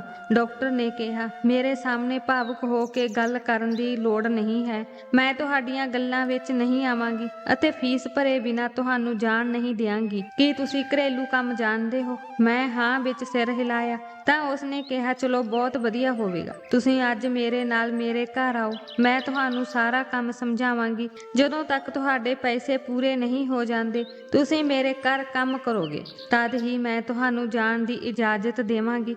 ਡਾਕਟਰ ਦੀ ਗੱਲ ਸੁਣ ਕੇ ਮੈਂ ਖੁਸ਼ ਹੋ ਗਈ। ਇਸ ਤਰ੍ਹਾਂ ਮੇਰੇ ਰਹਿਣ ਦੀ ਸਮੱਸਿਆ ਵੀ ਖਤਮ ਹੋ ਜਾਵੇਗੀ ਅਤੇ ਫਿਰ ਮੈਂ ਉਹਨਾਂ ਲੋਕਾਂ ਤੋਂ ਵੀ ਸੁਰੱਖਿਅਤ ਰਹਾਂਗੀ ਜੋ ਮੇਰੀ ਫੋਟੋ ਫੜੀ ਮੈਨੂੰ ਲੱਭ ਰਹੇ ਸਨ। ਮੈਨੂੰ ਕੰਮ ਕਰਨ ਦੀ ਆਦਤ ਨਹੀਂ ਸੀ, ਪਰ ਮੈਂ ਸੋਚਿਆ ਕਿ ਮੈਂ ਕੰਮ ਸਿੱਖ ਲਵਾਂਗੀ। ਡਾਕਟਰ ਨੇ ਮੇਰਾ ਹੱਥ ਫੜਿਆ ਅਤੇ ਮੈਨੂੰ ਹਸਪਤਾਲ ਦੇ ਪਿਛਲੇ ਪਾਸੇ ਤੋਂ ਬਾਹਰ ਲੈ ਗਈ। ਜਦੋਂ ਉਸਨੇ ਮੈਨੂੰ ਕਾਰ ਵਿੱਚ ਬੈਠਣ ਦਾ ਇਸ਼ਾਰਾ ਕੀਤਾ ਤਾਂ ਮੈਂ ਸੋਚਣ ਲੱਗੀ ਕਿ ਪਤਾ ਨਹੀਂ ਡਾਕਟਰ ਦੇ ਘਰ ਕਿੰਨੇ ਲੋਕ ਹੋਣਗੇ ਤੇ ਮੈਨੂੰ ਕਿੰਨਾ ਕੰਮ ਕਰਨਾ ਪਵੇਗਾ। ਇਸ ਗੱਲ ਦਾ ਡਰ ਵੀ ਸੀ ਕਿ ਡਾਕਟਰ ਦਾ ਪਰਿਵਾਰ ਮੇਰੇ ਨਾਲ ਕਿਵੇਂ ਵਿਵਹਾਰ ਕਰੇਗਾ। ਇਹ ਸੋਚਦਿਆਂ ਹੀ ਅਸੀਂ ਡਾਕਟਰ ਦੇ ਘਰ ਪਹੁੰਚ ਗਏ ਸੀ। ਘਰ ਵਿੱਚ ਚੁੱਪੀ ਨੇ ਮੇਰਾ ਸਵਾਗਤ ਕੀਤਾ। ਡਾਕਟਰ ਦੇ ਘਰ ਉਦਾਸੀ ਛਾਈ ਹੋਈ ਸੀ। ਮੈਂ ਕਿਹਾ, ਤੁਹਾਡੇ ਘਰ ਵਾਲੇ ਕਿਤੇ ਗਏ ਹਨ? ਉਸਨੇ ਨਹੀਂ ਵਿੱਚ ਸਿਰ ਹਿਲਾਇਆ ਅਤੇ ਕਿਹਾ ਕਿ ਮੇਰੇ ਪਰਿਵਾਰ ਵਾਲੇ ਨਹੀਂ ਹਨ, ਮੈਂ ਇਕੱਲੀ ਰਹਿੰਦੀ ਹਾਂ। ਹੁਣ ਤੁਸੀਂ ਵੀ ਆ ਗਏ ਹੋ, ਅਸੀਂ ਦੋਵੇਂ ਇਕੱਠੇ ਰਹਾਂਗੇ। ਨੀਲਮ ਮੇਰਾ ਨਾਮ ਮੋਨਿਕਾ ਹੈ, ਇਸ ਲਈ ਤੁਸੀਂ ਮੈਨੂੰ ਨਾਮ ਲੈ ਕੇ ਬੁਲਾ ਸਕਦੇ ਹੋ ਅਤੇ ਜੇ ਤੁਸੀਂ ਚਾਹੋ ਤਾਂ ਮੈਨੂੰ ਆਂਟੀ ਵੀ ਕਹਿ ਸਕਦੇ ਹੋ। ਮੈਂ ਸਿਰ ਹਿਲਾਇਆ, ਪਰ ਮੈਂ ਉਹਨਾਂ ਨੂੰ ਡਾਕਟਰ ਹੀ ਕਹਿੰਦੀ ਸੀ। ਡਾਕਟਰ ਮੋਨਿਕਾ ਬਹੁਤ ਚੰਗੀ ਔਰਤ ਸੀ। ਉਹ ਮੇਰਾ ਬਹੁਤ ਖਿਆਲ ਰੱਖਦੀ ਸੀ। ਘਰ ਵਿੱਚ ਬਹੁਤਾ ਕੰਮ ਨਹੀਂ ਸੀ। ਕਈ ਵਾਰ ਉਹ ਕੰਮ ਵਿੱਚ ਮੇਰੀ ਮਦਦ ਕਰਦੀ ਸੀ ਅਤੇ ਮੇਰੇ ਲਈ ਫਲ ਆਦਿ ਵੀ ਲਿਆਉਂਦੀ ਸੀ। ਉਹ ਕਹਿੰਦੀ ਸੀ ਕਿ ਤੇਰੀ ਸਿਹਤ ਅਜੇ ਠੀਕ ਨਹੀਂ ਹੈ, ਤੁਸੀਂ ਵੱਧ ਤੋਂ ਵੱਧ ਖਾਇਆ ਕਰੋ। ਉਹ ਮੇਰੇ ਨਾਲ ਆਪਣੇ ਦਿਲ ਦੀਆਂ ਗੱਲਾਂ ਵੀ ਸਾਂਝੀਆਂ ਕਰਦੀ ਸੀ। ਇੱਥੇ 1 ਮਹੀਨਾ ਬੀਤ ਗਿਆ ਸੀ। ਇੱਕ ਦਿਨ ਮੈਂ ਡਾਕਟਰ ਨੂੰ ਪੁੱਛਿਆ ਕਿ ਤੁਸੀਂ ਵਿਆਹ ਕਿਉਂ ਨਹੀਂ ਕਰਵਾਇਆ ਤਾਂ ਡਾਕਟਰ ਦੇ ਚਿਹਰੇ ਤੇ ਬਹੁਤ ਹੀ ਉਦਾਸ ਮੁਸਕਰਾਹਟ ਫੈਲ ਗਈ। ਉਹ ਕਹਿਣ ਲੱਗੀ, ਮੈਨੂੰ ਕਿਸੇ ਨੇ ਇਸ ਕਾਬਲ ਨਹੀਂ ਸਮਝਿਆ ਕਿ ਮੈਨੂੰ ਆਪਣਾ ਜੀਵਨ ਸਾਥੀ ਬਣਾ ਸਕੇ। ਮੈਂ ਕਿਹਾ, ਤੁਸੀਂ ਇਹ ਕੀ ਕਹਿ ਰਹੇ ਹੋ? ਤੁਸੀਂ ਬਹੁਤ ਸੁੰਦਰ ਹੋ। ਕੋਈ ਵੀ ਵਿਅਕਤੀ ਤੁਹਾਡੇ ਨਾਲ ਵਿਆਹ ਕਰਕੇ ਆਪਣੇ ਆਪ ਨੂੰ ਖੁਸ਼ਕਿਸਮਤ ਸਮਝਦਾ, ਫਿਰ ਤੁਸੀਂ ਇਕੱਲੇ ਕਿਉਂ ਰਹਿ ਗਏ? ਤਾਂ ਡਾਕਟਰ ਨੇ ਕਿਹਾ ਕਿ ਮੇਰਾ ਰਿਸ਼ਤਾ ਕਿਸੇ ਨੇ ਨਹੀਂ ਮੰਗਿਆ। ਜਿੱਥੇ ਮੈਂ ਰਹਿੰਦੀ ਸੀ ਉੱਥੇ ਬਹੁਤ ਪੜ੍ਹੇ ਲਿਖੇ ਲੋਕ ਨਹੀਂ ਸਨ। ਮੈਂ ਬਹੁਤ ਪੜ੍ਹਾਈ ਕੀਤੀ, ਮੇਰੀ ਦਿੱਖ ਵੀ ਚੰਗੀ ਸੀ, ਪਰ ਫਿਰ ਵੀ ਕਿਸੇ ਨੇ ਮੇਰਾ ਰਿਸ਼ਤਾ ਨਹੀਂ ਮੰਗਿਆ। ਮੈਂ ਡਾਕਟਰ ਦੀਆਂ ਗੱਲਾਂ ਸੁਣ ਕੇ ਹੈਰਾਨ ਰਹਿ ਗਈ ਤੇ ਪੁੱਛਿਆ ਕਿ ਇਸ ਪਿੱਛੇ ਕੀ ਕਾਰਨ ਹੈ? ਕੀ ਤੁਹਾਡੇ ਮਾਪੇ ਗਰੀਬ ਸਨ? ਮੈਂ ਸੁਣਿਆ ਹੈ ਕਿ ਜਿਨ੍ਹਾਂ ਕੁੜੀਆਂ ਦੇ ਮਾਪੇ ਗਰੀਬ ਹੁੰਦੇ ਹਨ ਉਹਨਾਂ ਦਾ ਰਿਸ਼ਤਾ ਹੁੰਦਾ ਹੈ। ਤਾਂ ਡਾਕਟਰ ਨੇ ਨਾਂ ਵਿੱਚ ਸਿਰ ਹਿਲਾ ਕੇ ਕਿਹਾ, ਨਹੀਂ, ਅਜਿਹਾ ਨਹੀਂ ਹੈ। ਮੈਂ ਖੂਬ ਖਾਂਦੇ ਪੀਂਦੇ ਘਰ ਤੋਂ ਸੀ, ਪਰ ਮੈਨੂੰ ਆਪਣੀ ਭੈਣ ਦੇ ਕੀਤੇ ਦੀ ਸਜ਼ਾ ਭੁਗਤਣੀ ਪਈ। ਇਸ ਵਾਰ ਮੈਂ ਹੈਰਾਨ ਹੋ ਕੇ ਕਿਹਾ, ਤੁਹਾਡੀ ਭੈਣ ਨੇ ਅਜਿਹਾ ਕੀ ਕੀਤਾ ਜਿਸ ਦੀ ਤੁਹਾਨੂੰ ਸਜ਼ਾ ਮਿਲੀ? ਡਾਕਟਰ ਨੇ ਦੱਸਿਆ, ਮੇਰੀ ਭੈਣ ਨੇ ਘਰੋਂ ਭੱਜ ਕੇ ਆਪਣੀ ਪਸੰਦ ਦੇ ਲੜਕੇ ਨਾਲ ਵਿਆਹ ਕਰਵਾ ਲਿਆ ਸੀ। ਇਸ ਤਰ੍ਹਾਂ ਉਹ ਸਾਡੇ ਤੋਂ ਸਦਾ ਲਈ ਦੂਰ ਹੋ ਗਈ। ਉਸ ਤੋਂ ਬਾਅਦ ਸਾਡੇ ਪਰਿਵਾਰ ਦੀ ਸਮਾਜ ਵਿੱਚ ਬਹੁਤ ਬੇਇੱਜ਼ਤੀ ਹੋਈ। ਉਹ ਸਾਰਿਆਂ ਨੂੰ ਦੱਸਣ ਲੱਗੇ ਕਿ ਜਿਸ ਘਰੋਂ ਇੱਕ ਕੁੜੀ ਭੱਜ ਸਕਦੀ ਹੈ ਉਸ ਘਰ ਦੀ ਦੂਜੀ ਧੀ ਵੀ ਚਰਿੱਤਰਹੀਣ ਹੋਵੇਗੀ। ਹਰ ਕੋਈ ਡਰਦਾ ਸੀ ਕਿ ਜੇ ਕੋਈ ਮੈਨੂੰ ਪਤਨੀ ਬਣਾ ਕੇ ਲੈ ਗਿਆ ਤਾਂ ਮੈਂ ਵਿਆਹ ਤੋਂ ਪਹਿਲਾਂ ਜਾਂ ਵਿਆਹ ਤੋਂ ਬਾਅਦ ਜ਼ਰੂਰ ਘਰੋਂ ਭੱਜ ਜਾਵਾਂਗੀ, ਕਿਉਂਕਿ ਜਦੋਂ ਮੇਰੀ ਵੱਡੀ ਭੈਣ ਨੇ ਇਹ ਕਦਮ ਚੁੱਕਿਆ ਸੀ ਤਾਂ ਮੇਰੇ ਲਈ ਇਹ ਕੀ ਔਖਾ ਕੰਮ ਹੈ। ਇਸੇ ਲਈ ਮੈਂ ਆਪਣੇ ਮਾਪਿਆਂ ਦੇ ਘਰ ਬੈਠੀ ਰਹੀ। ਮੇਰੇ ਮਾਪੇ ਬਹੁਤ ਸ਼ਰਮਿੰਦਾ ਸਨ। ਮੇਰੀ ਭੈਣ ਨੇ ਬਹੁਤ ਗਲਤ ਕਦਮ ਚੁੱਕਿਆ ਸੀ। ਡਾਕਟਰ ਦੀਆਂ ਗੱਲਾਂ ਸੁਣ ਕੇ ਮੈਂ ਉਦਾਸ ਹੋ ਗਈ ਅਤੇ ਕਿਹਾ ਕਿ ਇਹ ਠੀਕ ਨਹੀਂ ਸੀ। ਤੁਸੀਂ ਲੋਕਾਂ ਨੇ ਆਪਣੀ ਭੈਣ ਦਾ ਵਿਆਹ ਉਸਦੀ ਮਰਜ਼ੀ ਅਨੁਸਾਰ ਕੀਤਾ ਹੁੰਦਾ ਤਾਂ ਉਸਨੇ ਇਹ ਕਦਮ ਨਾ ਚੁੱਕਿਆ ਹੁੰਦਾ। ਡਾਕਟਰ ਨੇ ਕਿਹਾ ਕਿ ਉਸਨੇ ਸਾਡੇ ਸਾਹਮਣੇ ਆਪਣੀ ਪਸੰਦ ਵੀ ਨਹੀਂ ਦੱਸੀ ਸੀ। ਮੇਰੇ ਪਿਤਾ ਜੀ ਬਹੁਤ ਖੁੱਲ੍ਹੇ ਦਿਲ ਵਾਲੇ ਵਿਅਕਤੀ ਸਨ। ਜੇ ਮੇਰੀ ਭੈਣ ਨੇ ਮੇਰੇ ਪਿਤਾ ਨੂੰ ਦੱਸਿਆ ਹੁੰਦਾ ਕਿ ਉਹ ਇੱਕ ਲੜਕੇ ਨੂੰ ਪਸੰਦ ਕਰਦੀ ਹੈ ਤਾਂ ਮੇਰੇ ਪਿਤਾ ਜੀ ਨੇ ਜ਼ਰੂਰ ਉਸ ਨਾਲ ਵਿਆਹ ਕਰ ਦਿੱਤਾ ਹੁੰਦਾ। ਪਰ ਪਤਾ ਨਹੀਂ ਮੇਰੀ ਭੈਣ ਨੇ ਇਹ ਸਭ ਕਰਨ ਤੋਂ ਪਹਿਲਾਂ ਕਿਸੇ ਨੂੰ ਕਿਉਂ ਨਹੀਂ ਦੱਸਿਆ। ਜੇ ਉਸਨੇ ਸਾਡੇ ਮਾਪਿਆਂ ਨੂੰ ਆਪਣੀ ਪਸੰਦ ਬਾਰੇ ਦੱਸਿਆ ਹੁੰਦਾ ਤਾਂ ਸ਼ਾਇਦ ਇਹ ਸਭ ਕੁਝ ਨਾ ਹੁੰਦਾ। ਮੇਰੇ ਮਾਤਾ ਪਿਤਾ ਨੇ ਮੇਰੀ ਭੈਣ ਦੇ ਦੁੱਖ ਨੂੰ ਦਿਲ ਤੇ ਲੈ ਲਿਆ ਅਤੇ 2 ਸਾਲ ਦੇ ਅੰਦਰ ਇਸ ਸੰਸਾਰ ਨੂੰ ਛੱਡ ਦਿੱਤਾ। ਡਾਕਟਰ ਦੀਆਂ ਗੱਲਾਂ ਸੁਣ ਕੇ ਮੈਂ ਬਹੁਤ ਉਦਾਸ ਹੋ ਗਈ ਤੇ ਕਿਹਾ, ਇਹ ਬਹੁਤ ਬੁਰਾ ਹੋਇਆ। ਤੁਹਾਨੂੰ ਕਿਸੇ ਹੋਰ ਦੇ ਪਾਪ ਦੀ ਸਜ਼ਾ ਮਿਲੀ। ਡਾਕਟਰ ਨੇ ਕਿਹਾ, ਹਾਂ ਇਹ ਤਾਂ ਹੈ, ਪਰ ਹੁਣ ਕੀ ਹੋ ਸਕਦਾ ਹੈ। ਫਿਰ ਮੈਂ ਕਿਹਾ, ਹੁਣ ਤੁਸੀਂ ਇੱਕ ਸ਼ਹਿਰ ਵਿੱਚ ਰਹਿੰਦੇ ਹੋ, ਸਫਲ ਡਾਕਟਰ ਹੋ, ਤੁਹਾਡੇ ਕੋਲ ਪੈਸੇ ਦੀ ਕੋਈ ਕਮੀ ਨਹੀਂ ਹੈ, ਇਸ ਲਈ ਤੁਹਾਨੂੰ ਹੁਣੇ ਵਿਆਹ ਕਰ ਲੈਣਾ ਚਾਹੀਦਾ ਹੈ। ਡਾਕਟਰ ਹੱਸਣ ਲੱਗੀ ਅਤੇ ਕਹਿਣ ਲੱਗੀ, ਹੁਣ ਮੈਂ ਬੁੱਢੀ ਹੋ ਗਈ ਹਾਂ, ਹੁਣ ਮੇਰੇ ਨਾਲ ਕੌਣ ਵਿਆਹ ਕਰੇਗਾ। ਅਤੇ ਫਿਰ ਜੀਵਨ ਸਾਥੀ ਲੱਭਣ ਦੀ ਮੇਰੀ ਇੱਛਾ ਮੇਰੇ ਦਿਲ ਵਿੱਚੋਂ ਮਰ ਗਈ ਹੈ। ਮੇਰਾ ਕੰਮ ਮੇਰੇ ਲਈ ਸਭ ਕੁਝ ਹੈ। ਮੇਰੀ ਬਹੁਤ ਇੱਛਾ ਸੀ ਕਿ ਮੈਂ ਡਾਕਟਰ ਬਣ ਕੇ ਲੋਕਾਂ ਦੀ ਸੇਵਾ ਕਰਾਂ ਅਤੇ ਹੁਣ ਮੈਂ ਡਾਕਟਰ ਬਣ ਗਈ ਹਾਂ ਅਤੇ ਲੋਕਾਂ ਦੀ ਸੇਵਾ ਵੀ ਕਰਦੀ ਹਾਂ। ਜੇਕਰ ਉਹਨਾਂ ਦੀ ਜਾਨ ਬਚ ਜਾਂਦੀ ਹੈ ਤਾਂ ਮੇਰੇ ਲਈ ਇਹ ਹੀ ਕਾਫੀ ਹੈ। ਇਸ ਤਰ੍ਹਾਂ ਕਰਨ ਨਾਲ ਮੇਰੇ ਮਨ ਨੂੰ ਸ਼ਾਂਤੀ ਮਿਲਦੀ ਹੈ। ਫਿਰ ਡਾਕਟਰ ਨੇ ਕਿਹਾ, ਨੀਲਮ ਦੱਸ, ਤੇਰੇ ਘਰ ਦਾ ਮਾਹੌਲ ਕਿਹੋ ਜਿਹਾ ਸੀ। ਤੇਰੀ ਮਾਂ ਨੇ ਆਪਣੇ ਮਰਨ ਤੋਂ ਪਹਿਲਾਂ ਆਪਣੀ ਮਰਜ਼ੀ ਤੁਹਾਡੇ ਉੱਤੇ ਕਿਉਂ ਥੋਪ ਦਿੱਤੀ ਸੀ ਕਿ ਤੁਸੀਂ ਆਪਣੇ ਘਰੋਂ ਭੱਜ ਜਾਓ। ਡਾਕਟਰ ਦੀ ਗੱਲ ਸੁਣ ਕੇ ਮੇਰੀਆਂ ਅੱਖਾਂ ਨਮ ਹੋ ਗਈਆਂ। ਮੈਂ ਕਿਹਾ, ਇਹ ਇੱਕ ਬੁਝਾਰਤ ਹੈ, ਮੈਨੂੰ ਨਹੀਂ ਪਤਾ ਮੰਮੀ ਨੇ ਅਜਿਹਾ ਕਿਉਂ ਕੀਤਾ। ਮੇਰੇ ਘਰ ਦੇ ਹਾਲਾਤ ਚੰਗੇ ਸਨ, ਸਭ ਕੁਝ ਠੀਕ ਸੀ। ਮੇਰੇ ਪਿਤਾ, ਮੇਰਾ ਭਰਾ, ਭੈਣ ਸਭ ਮੈਨੂੰ ਪਿਆਰ ਕਰਦੇ ਸਨ, ਪਰ ਮੇਰੀ ਮਾਂ ਮੈਨੂੰ ਇਹ ਸਭ ਕਹਿ ਕੇ ਚਲੀ ਗਈ ਸੀ। ਉਸਨੂੰ ਇਹ ਵੀ ਅਹਿਸਾਸ ਨਹੀਂ ਸੀ ਕਿ ਉਸਦੇ ਜਾਣ ਤੋਂ ਬਾਅਦ ਮੈਂ ਦਰ-ਦਰ ਠੋਕਰ ਖਾਣ ਲਈ ਮਜਬੂਰ ਹੋ ਜਾਵਾਂਗੀ। ਡਾਕਟਰ ਕਹਿਣ ਲੱਗੀ, ਇਹ ਬੜੀ ਅਜੀਬ ਗੱਲ ਹੈ। ਕੋਈ ਵੀ ਮਾਂ ਇਹ ਨਹੀਂ ਚਾਹੇਗੀ ਕਿ ਉਸਦੀ ਮੌਤ ਤੋਂ ਬਾਅਦ ਉਸਦੇ ਬੱਚੇ ਬੇਸਹਾਰਾ ਹੋ ਜਾਣ। ਤੁਸੀਂ ਇਸ ਪਿਛਲੇ ਕਾਰਨ ਜਾਣਨ ਦੀ ਕੋਸ਼ਿਸ਼ ਨਹੀਂ ਕੀਤੀ। ਮੈਂ ਨਾ ਵਿੱਚ ਸਿਰ ਹਿਲਾ ਕੇ ਕਿਹਾ, ਮੈਨੂੰ ਮੌਕਾ ਹੀ ਨਹੀਂ ਮਿਲਿਆ। ਜਦੋਂ ਉਹ ਘਰੋਂ ਨਿਕਲੀ ਤਾਂ ਮੇਰਾ ਐਕਸੀਡੈਂਟ ਹੋ ਗਿਆ ਅਤੇ ਮੈਨੂੰ ਹਸਪਤਾਲ ਦਾਖਲ ਕਰਵਾਇਆ ਗਿਆ। ਹਸਪਤਾਲ ਤੋਂ ਬਾਹਰ ਆ ਕੇ ਮੈਂ ਤੁਹਾਡੇ ਘਰ ਆ ਗਈ ਹਾਂ। ਮੈਨੂੰ ਸਮਝ ਨਹੀਂ ਆਉਂਦਾ ਕਿ ਮੇਰੀ ਮਾਂ ਨੇ ਅਜਿਹਾ ਕਿਉਂ ਕਿਹਾ। ਭਾਵੇਂ ਘਰ ਦਾ ਮਾਹੌਲ ਬਹੁਤ ਵਧੀਆ ਸੀ, ਪਰ ਹਾਂ, ਇੱਕ ਅਜੀਬ ਗੱਲ ਸੀ। ਮੇਰੀ ਮਾਂ ਮੈਨੂੰ ਜ਼ਿਆਦਾਤਰ ਆਪਣੇ ਕੋਲ ਰੱਖਦੀ ਸੀ। ਉਸਨੇ ਮੈਨੂੰ ਕਦੇ ਵੀ ਇਕੱਲਾ ਨਹੀਂ ਛੱਡਿਆ। ਜਦੋਂ ਮਾਂ ਬਿਮਾਰ ਹੁੰਦੀ ਸੀ ਤਾਂ ਵੀ ਉਹ ਮੈਨੂੰ ਆਪਣੇ ਕਮਰੇ ਵਿੱਚ ਰਹਿਣ ਲਈ ਕਹਿੰਦੀ ਸੀ ਅਤੇ ਜਦੋਂ ਮੈਂ ਰਾਤ ਨੂੰ ਸੌਣ ਲਈ ਆਪਣੇ ਕਮਰੇ ਵਿੱਚ ਜਾਂਦੀ ਸੀ ਤਾਂ ਮਾਂ ਮੈਨੂੰ ਮੇਰੇ ਕੋਲ ਸੌਣ ਲਈ ਕਹਿੰਦੀ ਸੀ। ਪਰ ਮੈਨੂੰ ਆਪਣੇ ਕਮਰੇ ਵਿੱਚ ਸੌਣ ਦੀ ਆਦਤ ਸੀ, ਇਸ ਲਈ ਮੇਰੀ ਮਾਂ ਮੈਨੂੰ ਕਮਰੇ ਤੋਂ ਠੀਕ ਤਰ੍ਹਾਂ ਬੰਦ ਕਰਨ ਲਈ ਕਹਿੰਦੀ ਸੀ। ਤਾਂ ਡਾਕਟਰ ਨੇ ਕਿਹਾ, ਚਿੰਤਾ ਨਾ ਕਰੋ, ਮੈਂ ਤੁਹਾਡੇ ਨਾਲ ਹਾਂ, ਮੈਂ ਇਸ ਮਾਮਲੇ ਦੀ ਡੂੰਘਾਈ ਤੱਕ ਜ਼ਰੂਰ ਜਾਵਾਂਗੀ। ਫਿਰ ਮੈਂ ਕਿਹਾ, ਡਾਕਟਰ ਸਾਹਿਬ, ਤੁਸੀਂ ਮੇਰੇ ਲਈ ਇਹ ਸਭ ਕਿਉਂ ਕਰ ਰਹੇ ਹੋ। ਤਾਂ ਉਸਨੇ ਮੁਸਕਰਾਉਂਦੇ ਹੋਏ ਕਿਹਾ, ਤੁਹਾਨੂੰ ਇਹ ਬਹੁਤ ਜਲਦੀ ਪਤਾ ਲੱਗ ਜਾਵੇਗਾ। ਖੈਰ, ਅਗਲੇ ਹੀ ਦਿਨ ਡਾਕਟਰ ਮੇਰੇ ਘਰ ਅਤੇ ਮੇਰੇ ਪਿੰਡ ਦੇ ਪਤੇ ਤੇ ਲੈ ਗਈ ਅਤੇ ਕਿਹਾ ਕਿ ਅੱਜ ਮੈਂ ਸਾਰੀ ਜਾਣਕਾਰੀ ਇਕੱਠੀ ਕਰਾਂਗੀ। ਇਹ ਸੁਣ ਕੇ ਮੈਂ ਖੁਸ਼ ਹੋ ਗਈ। ਮੈਂ ਉਸਨੂੰ ਕਿਹਾ ਕਿ ਮੈਨੂੰ ਘਰ ਦੇ ਹਾਲਾਤ ਜ਼ਰੂਰ ਦੱਸਣਾ ਕਿ ਮੇਰੇ ਪਿਤਾ ਕਿਵੇਂ ਹਨ, ਮੇਰਾ ਭਰਾ ਅਤੇ ਮੇਰੀ ਭੈਣ ਕਿਵੇਂ ਹਨ।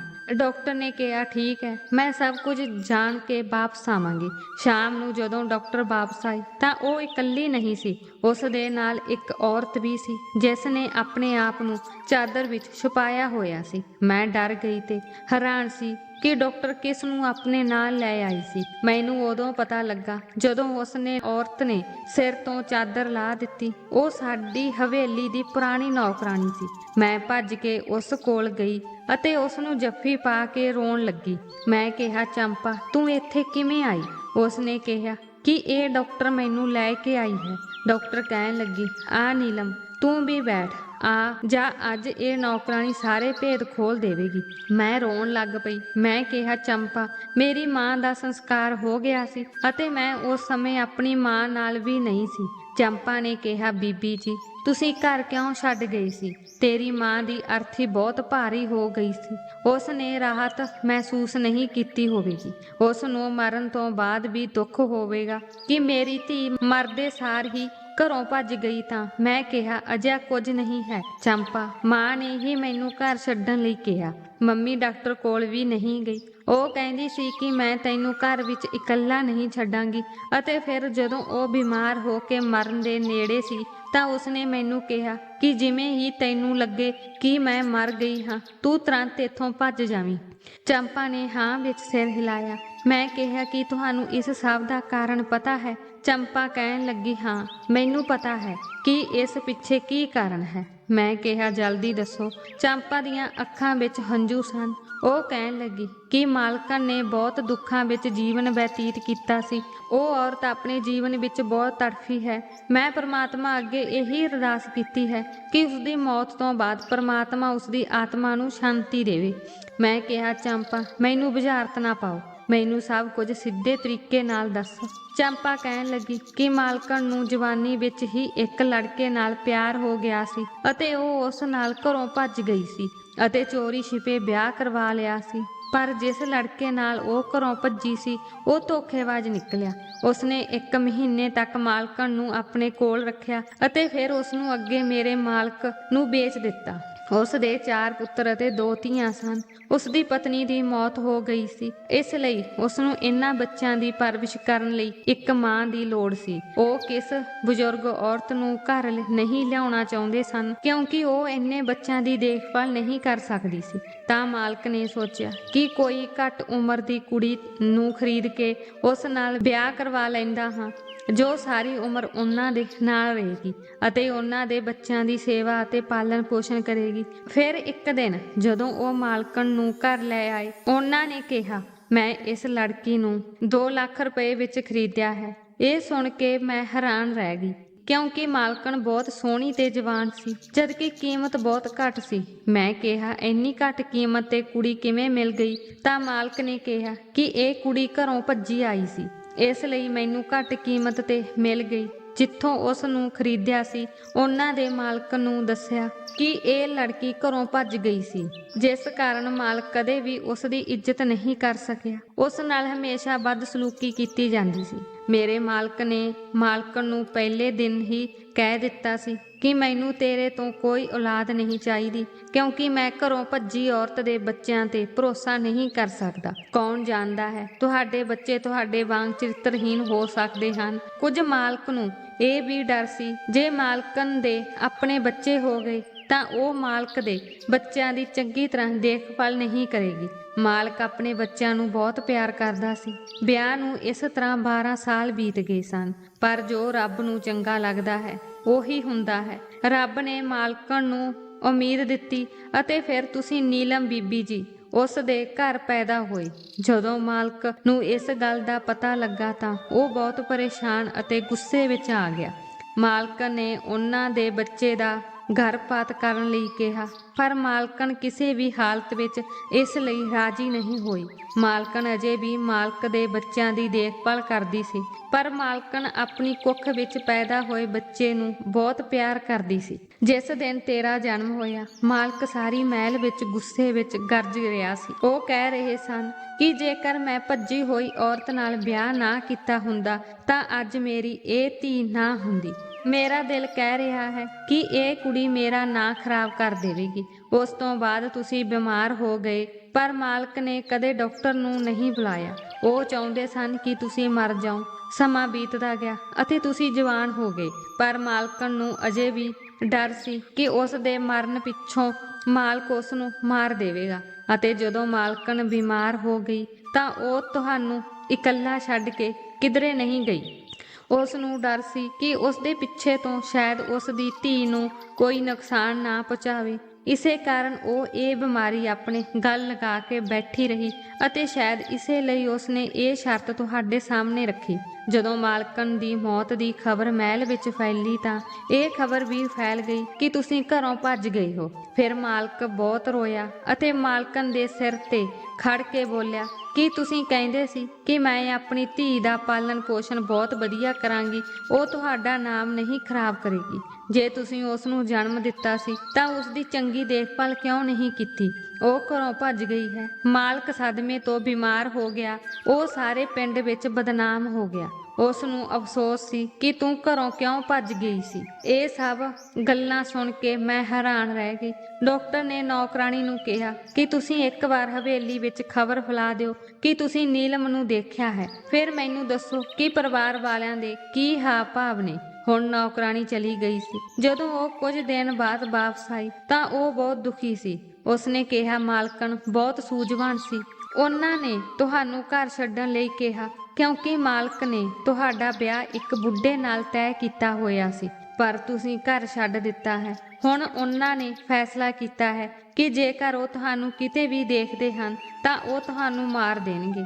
ਇਹ ਕਹਿ ਕੇ ਚੰਪਾ ਫੁੱਟ ਕੇ ਰੋਣ ਲੱਗ ਪਈ। ਉਸ ਨੇ ਕਿਹਾ, ਬੀਬੀ ਜੀ, ਤੁਹਾਨੂੰ ਰੱਬ ਦੀ ਸਹੁੰ ਹੈ, ਕਦੇ ਹਵੇਲੀ ਵੱਲ ਨਾ ਆਉਣਾ। ਇਹ ਕਹਿ ਕੇ ਚੰਪਾ ਰੋਣ ਲੱਗੀ। ਮੈਂ ਸਦਮੇ ਵਿੱਚ ਚਲੀ ਗਈ। ਮੈਂ ਕਿਹਾ, ਡਾਕਟਰ ਸਾਹਿਬ, ਮੈਂ ਹੁਣ ਬੇਸਹਾਰਾ ਹੋ ਗਈ ਹਾਂ, ਮੈਂ ਕਿੱਥੇ ਜਾਵਾਂਗੀ? ਮੇਰੇ ਕੋਲ ਕੋਈ ਨਹੀਂ ਬਚਿਆ ਹੈ। ਡਾਕਟਰ ਨੇ ਮੁਸਕਰਾ ਕੇ ਕਿਹਾ, ਕੀ ਤੁਹਾਨੂੰ ਪਤਾ ਹੈ ਕਿ ਮੈਂ ਤੁਹਾਨੂੰ ਆਪਣੇ ਨਾਲ ਆਪਣੇ ਘਰ ਕਿਉਂ ਲੈ ਆਈ ਸੀ? ਕਿਉਂਕਿ ਤੁਹਾਡੇ ਮੱਥੇ ਤੇ ਜੋ ਇਹ ਨਿਸ਼ਾਨ ਹੈ ਉਹ ਸਾਡਾ ਪਰਿਵਾਰਕ ਨਿਸ਼ਾਨ ਹੈ। ਡਾਕਟਰ ਨੇ ਆਪਣੇ ਮੱਥੇ ਤੋਂ ਵਾਲ ਪਾਸੇ ਕਰਕੇ ਮੈਨੂੰ ਦਿਖਾਇਆ ਅਤੇ ਕਿਹਾ, ਦੇਖੋ, ਇਹ ਮੇਰੇ ਵੀ ਹੈ ਅਤੇ ਮੇਰੀ ਭੈਣ ਦੇ ਵੀ ਸੀ। ਫਿਰ ਡਾਕਟਰ ਨੇ ਆਪਣੀ ਅਲਮਾਰੀ ਵਿੱਚੋਂ ਮੇਰੀ ਮਾਂ ਦੀ ਤਸਵੀਰ ਕੱਢ ਕੇ ਮੈਨੂੰ ਦਿਖਾਈ ਅਤੇ ਕਿਹਾ, ਨੀਲਮ, ਤੂੰ ਮੇਰੀ ਭੈਣ ਵਰਗੀ ਹੈ। ਜਦੋਂ ਮੈਂ ਤੈਨੂੰ ਦੇਖਿਆ ਤਾਂ ਇੰਜ ਲੱਗਾ ਜਿਵੇਂ ਮੇਰੀ ਭੈਣ ਮੇਰੇ ਸਾਹਮਣੇ ਆ ਗਈ ਹੋਵੇ। ਤੂੰ ਇਕੱਲੀ ਨਹੀਂ ਹੈ, ਮੈਂ ਤੇਰੀ ਮਾਸੀ ਹਾਂ ਤੇ ਮੈਂ ਤੇਰੇ ਨਾਲ ਹਾਂ। ਡਾਕਟਰ ਦੀ ਗੱਲ ਸੁਣ ਕੇ ਮੈਂ ਬਹੁਤ ਖੁਸ਼ ਹੋ ਗਈ ਅਤੇ ਉਸ ਨੂੰ ਜੱਫੀ ਪਾ ਲਈ। ਹੁਣ ਮੈਂ ਅਤੇ ਮਾਸੀ ਇਕੱਠੇ ਰਹਿੰਦੇ ਹਾਂ। ਉਹ ਮੈਨੂੰ ਬਹੁਤ ਪਿਆਰ ਕਰਦੀ ਹੈ ਅਤੇ ਉਸਨੇ ਮੈਨੂੰ ਕਾਲਜ ਵਿੱਚ ਦਾਖਲਾ ਦਿਵਾਇਆ ਹੈ। ਜ਼ਿੰਦਗੀ ਬਹੁਤ ਖੂਬਸੂਰਤ ਹੋ ਗਈ ਹੈ, ਪਰ ਮੈਨੂੰ ਅਜੇ ਵੀ ਆਪਣੀ ਮਾਂ ਦੀ ਬਹੁਤ ਯਾਦ ਆਉਂਦੀ ਹੈ। ਸੋ ਦੋਸਤੋ, ਅੱਜ ਸਾਡੀ ਇਹ ਕਹਾਣੀ ਸੀ। ਤੁਹਾਨੂੰ ਇਹ ਕਿੱਦਾਂ ਲੱਗੀ ਸਾਨੂੰ ਜ਼ਰੂਰ ਦੱਸਿਓ। ਜੇਕਰ ਤੁਹਾਨੂੰ ਇਹ ਚੰਗੀ ਲੱਗੀ ਤਾਂ ਕਿਰਪਾ ਕਰਕੇ ਇੱਕ ਲਾਈਕ ਕਰੋ ਅਤੇ ਹਰ ਰੋਜ਼ ਨਵੀਂ ਕਹਾਣੀ ਸੁਣਨ ਲਈ ਸਾਡੇ ਚੈਨਲ ਨੂੰ ਸਬਸਕ੍ਰਾਈਬ ਕਰੋ। ਧੰਨਵਾਦ।